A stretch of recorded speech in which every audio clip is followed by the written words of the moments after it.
에베소서 2장 11절에서 22절까지 말씀입니다. 그러므로 생각하라. 너희는 그때에 육체로는 이방인이요 손으로 육체에 행한 할례를 받은 무리라. 칭하는 자들로부터 할례를 받지 않은 무리라. 칭함을 받는 자들이라.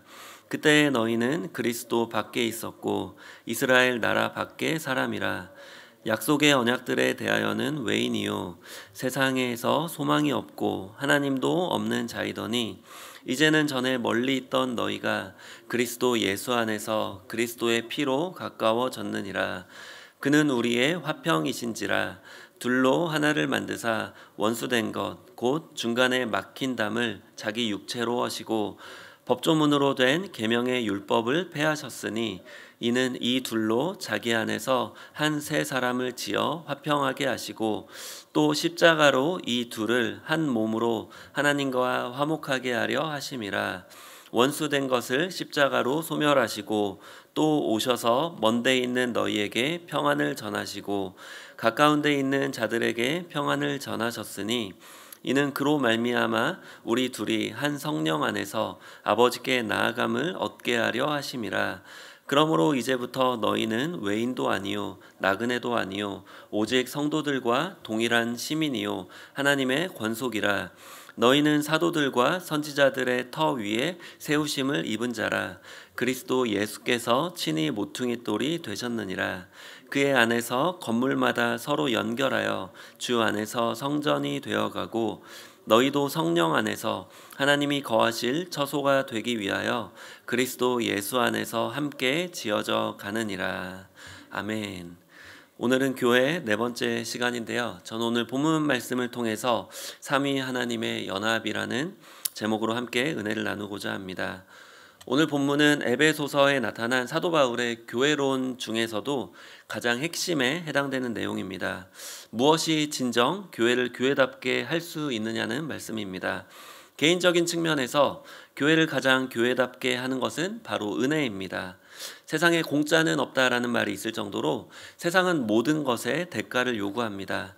하지만 우리를 향한 하나님의 사랑은 대가 없이 그리스도 안에서 이미 베풀어졌습니다. 이 사랑이 너무 크기에 우리는 값을 매길 수도 없고 감히 갚을 수도 없습니다. 그래서 우리는 이를 은혜라고 부릅니다. 지난주에 살펴봤었습니다. 오늘은 공동체적인 측면에서 교회를 가장 교회답게 하는 것이 무엇인지 볼 건데요. 바로 연합입니다. 세상에서 말하는 연합은 각자의 이익과 편의를 도모하기 위한 전략적 동맹을 의미합니다. 누구 하나 손해보려 하지 않기에 절대 오래 유지될 수 없습니다. 그래서 사람들은 영원한 적도 영원한 친구도 없다고 말합니다. 가장 크고 공적인 공동체인 국가 간의 관계에서 몇 년 전에 영국이 유럽연합을 탈퇴한 것을 보면 연합이 얼마나 어려운지 알 수 있습니다. 또한 가장 작고 사적인 공동체인 부부는 서로를 너무 사랑해서 평생 함께하려고 결혼하지만 이혼하는 부부들도 적지 않습니다. 공동체가 크든 작든 공적이든 사적이든 연합이 쉽지 않음을 알 수 있습니다. 선민의식으로 가득 찬 유대인들에게 연합은 더욱 쉽지 않았습니다. 당시 헤롯 성전은 유대인들의 계층 간의 분열과 갈등을 그대로 보여줍니다.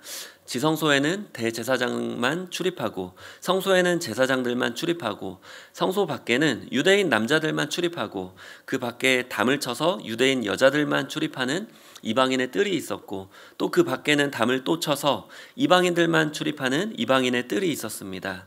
이방인들은 유대인의 뜰을 볼 수는 있지만 들어갈 수는 없었습니다. 유대인들은 거기에 헬라어와 라틴어로 된 경고문을 붙였습니다. 침입하는 자는 처형된다. 모든 책임은 침입하는 자에게 있다. 이렇게 써 있었습니다. 침입하면 기소되지 않고 곧장 처형된다는 것입니다. 실제로 당시 유대인들은 이방인들을 지옥의 땔감이라고 여기며 경멸했습니다. 본문 11절에도 사도 바울이 이방인들을 어떻게 생각했는지 잘 알 수 있습니다. 본문 11절 함께 읽겠습니다. 그러므로 생각하라. 너희는 그때에 육체로는 이방인이요 손으로 육체에 행한 할례를 받은 무리라. 칭하는 자들로부터 할례를 받지 않은 무리라. 칭함을 받는 자들이라. 아멘. 하나님의 백성을 나누는 기준인 할례에 따라서 유대인과 이방인 사이에 큰 장벽이 있는 것을 볼 수 있습니다. 이어서 사도 바울은 그 장벽이 갖는 의미에 대해서 설명합니다. 본문 12절 말씀입니다. 같이 읽겠습니다.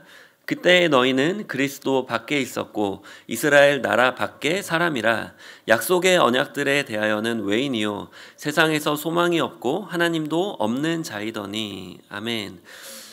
하나님과 아무런 관계가 없었던, 오히려 하나님과 원수였던 이방인들은 본질상 진노의 자녀요 허물과 죄로 죽었던 자였음을 상기시켜 줍니다.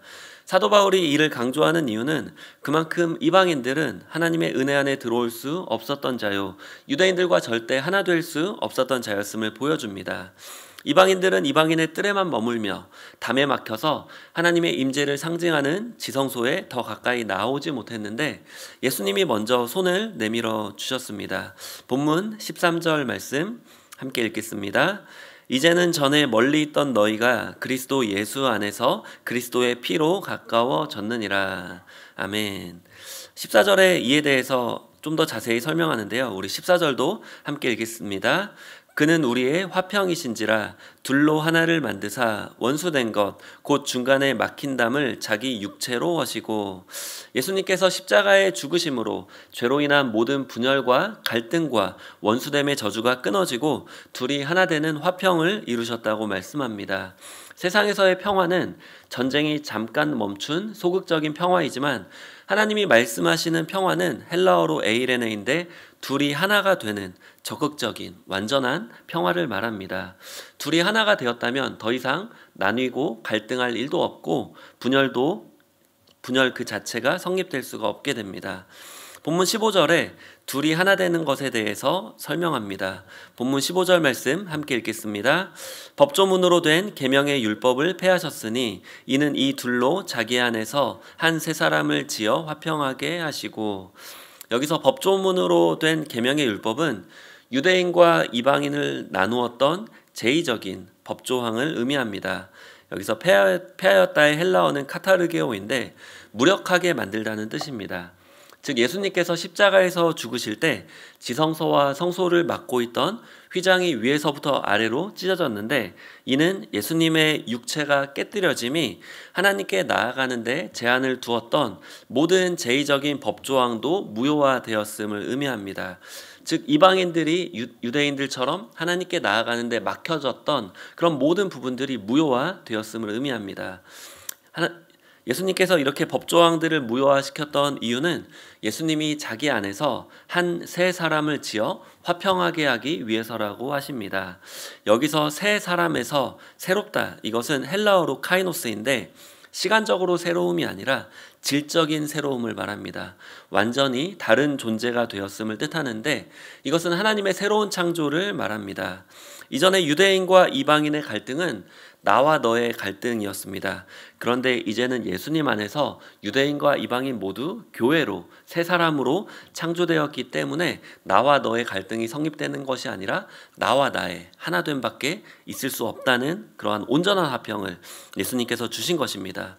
이것은 마치 왼손이 오른손이 밉다고 때릴 때 왼손도 같이 아픈 것처럼 이 갈등 자체가 성립되지 않는 것을 의미합니다. 이것이 예수님의 교회를 창조하신 놀라운 새 창조를 말씀합니다. 예수님은 친히 몸을 깨뜨리셔서 유대인들을 이방인들로부터 갈라놓고 있는 분열의 도구였던 이런 제의적인 법조항들을 모두 무효화시키셨습니다. 그런데 새 창조로 교회된 우리가 율법적인 잣대로 판단하며 때때로 분열과 갈등을 야기하고 있다면 우리는 예수님의 십자가의 죽으심을 무효화시키는 큰 죄를 범하게 되는 것입니다.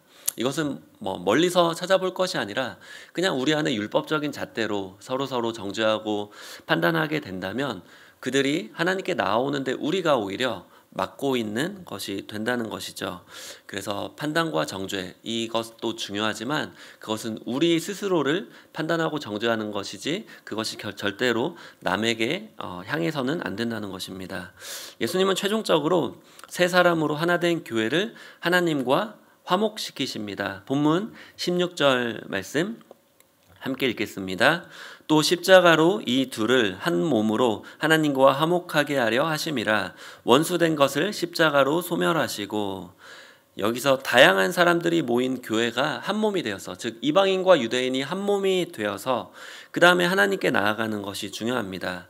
이 순서가 중요한데요. 그래서 예수님도 형제와 다투었다면 먼저 화해하고 하나님께 나오라고 말씀합니다. 마태복음 5장 23절에서 24절 말씀 함께 읽겠습니다.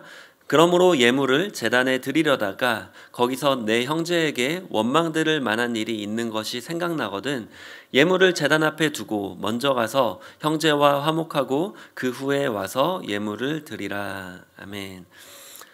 예수님도 하나님 앞에 나오는 것보다 더 중요한 것은 먼저 형제들과 화목한 다음에 그 다음에 하나님께 나오라고 말씀합니다. 예수님은 이러한 하나됨의 복음을 유대인과 이방인 가리지 않고 전파하셨습니다. 본문 17절 말씀 함께 읽겠습니다. 또 오셔서 먼데 있는 너희에게 평안을 전하시고 가까운 데 있는 자들에게 평안을 전하셨으니. 예수님은 또 이어서 복음이 모든 민족에게 땅끝까지 전파되는 이유에 대해서도 말씀합니다. 에베소서 2장 18절 함께 읽겠습니다. 이는 그로 말미암아 우리 둘이 한 성령 안에서 아버지께 나아감을 얻게 하려 하심이라. 아멘. 예수님은 모든 민족이 그리스도의 몸, 즉 교회로 하나가 되어서 한 성령 안에서 하나님께 나아가길 원하십니다. 여기서 나아감은 하나님과의 화목에 대한 결과로 생겨나는 지속적인 관계를 의미합니다. 이것은 바로 자녀된 교회가 아버지 되시는 하나님께 담대함과 확신을 가지고 그 사랑 안에서 나아가는 수직적인 관계를 말하고, 이것은 수직적인 관계에만 머무는 것이 아니라 수평적인 관계로도 이어지고 결국 온전한 하나됨, 온전한 연합이 이루어진다는 것을 말씀합니다. 더 이상 이방인과 유대인을 나누는 것이 무의미해졌고 예수님의 새 창조로 인해 하나님의 자녀가 되었다고 말씀합니다. 본문 19절 말씀 함께 읽겠습니다. 그러므로 이제부터 너희는 외인도 아니요 나그네도 아니요 오직 성도들과 동일한 시민이요 하나님의 권속이라. 아멘. 여기서 권속은 한 집안 식구라는 의미인데 하나님과 자녀들의 관계보다는 형제 자매들 간의 관계를 좀 더 강조하는 표현입니다. 왜냐하면 에베소 교회는 지금 이방인과 유대인의 갈등이 있었기 때문에 이 권속이라는 단어를 통해서 형제 자매들 간의 관계에 좀 더 집중하고 있는 모습입니다. 즉 이방인과 유대인 간의 장벽이 허물어질 뿐만 아니라 형제 자매로서의 친밀감도 경험해야 된다는 것을 강조하고 있습니다. 사도 바울은 이방인과 유대인을 묶어서 세 사람, 즉 교회에게 교회가 어떤 곳인지 설명합니다. 본문 20절 말씀 함께 읽겠습니다. 너희는 사도들과 선지자들의 터 위에 세우심을 입은 자라. 그리스도 예수께서 친히 모퉁이 돌이 되셨느니라. 아멘. 이방인과 유대인 모두 구약과 신약에서 그 사도들과 선지자들의 터 위에 세워졌다는 것은 하나님의 역사적인 그러한 구원 계획 안에 있었음을 말씀합니다. 이방인과 유대인 모두의 구원을 위해서 예수님이 그 중간에 기초가 되는 모퉁이 돌이 되셨다고 말씀합니다.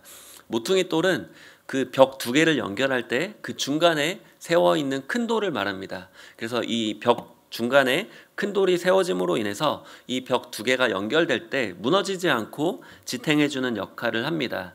즉 교회에서 이방인과 유대인들이 하나 될 수 있는 그 기초와 그 이유는 예수님이 그 중간에서 기초가 되시기 때문입니다. 마찬가지로 우리 교회에서도 서로 다양한 성도님들이 모여서 하나가 될 수 있는 이유는 예수님이 그 중간에서 기초가 되시기 때문입니다. 그런 의미에서 교회와 가족은 굉장히 비슷한 부분이 있습니다. 여기 이제 부부가 같이 오신 분도 계시고 또 따로 오신 분도 계시는데, 이제 같이 오신 분들은 부부를 바라보시고 닮은 점이 있는지 한번 찾아보시면 좋을 것 같고, 같이 안 오셨다면 나의 배우자가 나와 같은 부분이 있는지를 생각해 보시고요. 또 더 나아가서 자녀와 또 여러분의 부모님과 더 많은 차이가 있을 것입니다. 특별히 우리 이민교회에서는 이제 자녀들은 사실은 외국인이잖아요. 그렇죠?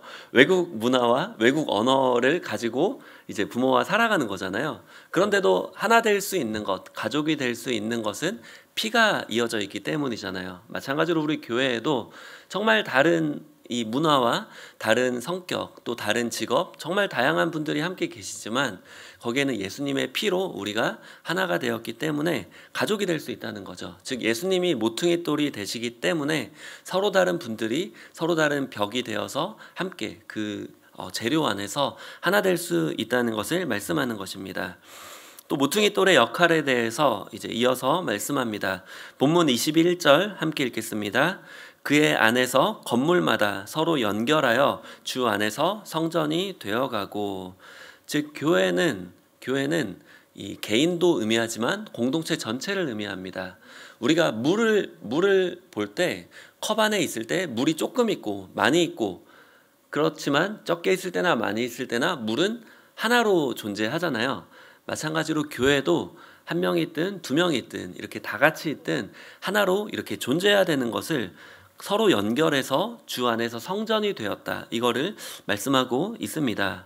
먼저 온 사람이나 또 나중에 온 사람, 또 시드니에 오래 산 사람, 또 온 지 얼마 안 된 사람, 또 한국에서 오신 분들, 또 타 지역에서 오신 분들, 또 영어권, 또 한국어권 상관없이 모든 사람들이 예수님 안에서 서로 연결될 때 하나님이 함께 하시는 성전이 되어 간다고 말씀합니다.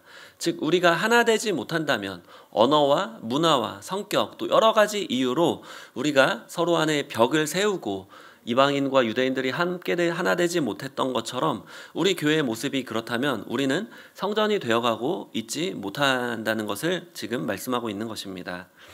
저는 이제 청년부를 처음 맡았을 때 맡기 전부터 이미 그 안에 텃세가 있는 것을 봤어요.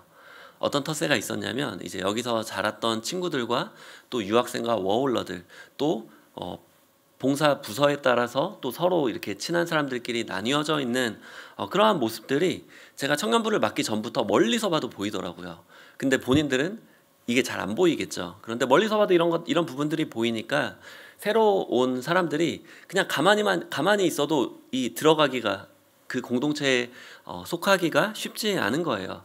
그래서 이제 청년부를 맡으면서 이제 그런 텃세들, 그런 이렇게 너무나 끈끈한 이런 것들을 깨는데 많은 시간이 걸렸던 것 같아요. 감사하게도 이제 코로나가 되면서 많이 이렇게 깨어지면서 다시 처음부터 이렇게 시작할 수 있었던 것 같아요.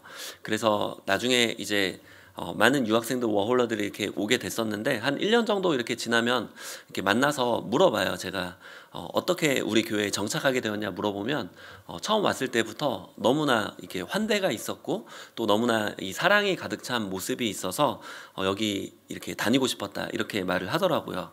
근데 이제 요즘에는 또 다시 이런 생각이 들어요. 이제 유학생 워홀러들이 상대적으로 더 많아지다 보니까 지금은 오히려 이제 영어권 친구들 또 우리 교회에서 자란 주일학교 친구들을 더 배려해줘야 되는 게 아닌가 이런 생각이 들어요. 그래서 우리가 생각에 갇히면 안 되고 편견에 갇히면 안 되고 고정관념에 묶이면 안 되고 항상 기도하면서 성령 안에서 주 안에서 이 교회가 하나 되어가는 그리스도 안에서 하나가 되어 함께 지어져가는 이것이 너무나 중요합니다. 그래서 교회는 이 삼위 하나님의 연합으로 하나님이 거하시는 처소가 되어야 된다고 말씀합니다. 본문 22절 말씀 함께 읽겠습니다. 너희도 성령 안에서 하나님이 거하실 처소가 되기 위하여 그리스도 예수 안에서 함께 지어져 가느니라. 아멘. 여기서 함께 지어져 가느니라의 원어는 휘노이 코도메오인데 2인칭 복수 수동태입니다. 즉 교회는 혼자가 아니라 함께 지어져 가야 된다는 것을 말씀하고 있고요. 또 수동태는 내가 짓는 것이 아니라 성령 안에서, 즉 나는 그 자리에 함께하지만 성령님이 지어주시는 거다라고 말씀합니다. 우리는 교회의 재료예요. 그렇지만 지어주시는 분은 성령님입니다. 그래서 우리는 더 기도해야 되고 더 성령 안에서 우리 안에 성령의 열매들이 나타나야 되고, 그래서 함께 배려하며 또 서로 이렇게 이해하며 용납하며 하나로 지어져 나가야 됩니다. 그래서 교회는 공동체가 중요합니다. 코로나 때문에 우리의 공동체가 많이 깨졌어요. 많이 약해졌어요. 그래서 구역이 더 중요하고 큐티 나눔 방이 중요합니다. 신앙생활은 절대 혼자서 할 수 없습니다. 오늘 본문에서 교회는 함께 지어져 간다라고 말씀하고 있습니다.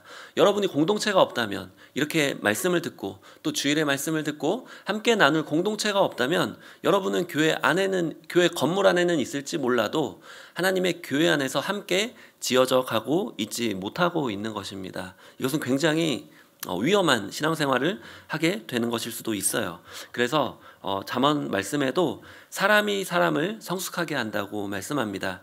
잠언 27장 17절에 우리 함께 읽겠습니다. 철이 철을 날카롭게 하는 것 같이 사람이 그의 친구의 얼굴을 빛나게 하느니라. 아멘. 철과 철이 부딪히면 굉장히 듣기 싫은 소리가 나겠죠. 사람과 사람이 부딪힐 때도 듣기 좋은 소리가 나진 않잖아요. 그렇지만 불편해도 아파도 부딪혀야 날카롭게 되고 그 얼굴이 빛나게 되는 거죠. 즉 우리 안에 있는 모난 부분이 깎이고 다듬어져서 이제 아름답게 예수님을 닮아가는 거죠. 즉 교회가 교회다워지는 것은 공동체 안에서 그 나눔 안에서 사람과 사람이 함께할 때에 교회가 교회다워질 수 있다고 말씀하는 것입니다. 이것은 우리 스스로가 할 수 없습니다. 이것은 성령님의 도우심으로 가능합니다. 며칠 전에 박순애 전도사님의 간증 가운데도 가정에 대해서 간증하실 때 우리 부부는 천갈래 만갈래 갈라질 하나 될 수 없는 공동체였다고 말씀하시잖아요. 그런데 하나 될 수 있는 건 뭐 때문에 가능했죠? 기도함으로 성령님이 하나 되게 하셨기 때문에 가능했습니다. 세상에 얼마나 많은 부부들이 이것보다 더 쉬운, 훨씬 비교도 안 되는 쉬운 상황 가운데도 얼마든지 이혼하고 얼마든지 어려움을 극복하지 못하잖아요. 교회도 마찬가지죠. 어려움을 극복하지 못하는 이유는 우리가 성령 안에서 하나 되지 못하기 때문입니다. 우리가 가정도 그렇고 교회도 그렇고 이것은 성령님의 도우심으로 하나님의 능력으로 하나가 되어야 됩니다. 중요한 것은 함께 지어져 가야 된다는 것입니다. 오늘 말씀만 듣고 끝나는 것이 아니라 오늘 들을 말씀, 이 말씀을 나눌 분들이 있어야 돼요. 그리고 이 말씀을 듣고 내가 하나 되지 못했던 혹시나 교회 안에 좀 서먹서먹하고 혹시나 갈등 관계에 있는 분이 있다면 찾아가셔야 됩니다. 우리 교회는 규모가 있기 때문에 1부, 2부, 3부 나눠져 있고 또 1층, 2층 나눠져 있고 또 이렇게 분단별로 나눠져 있기 때문에 얼마든지 피하면 피할 수 있어요. 그렇잖아요.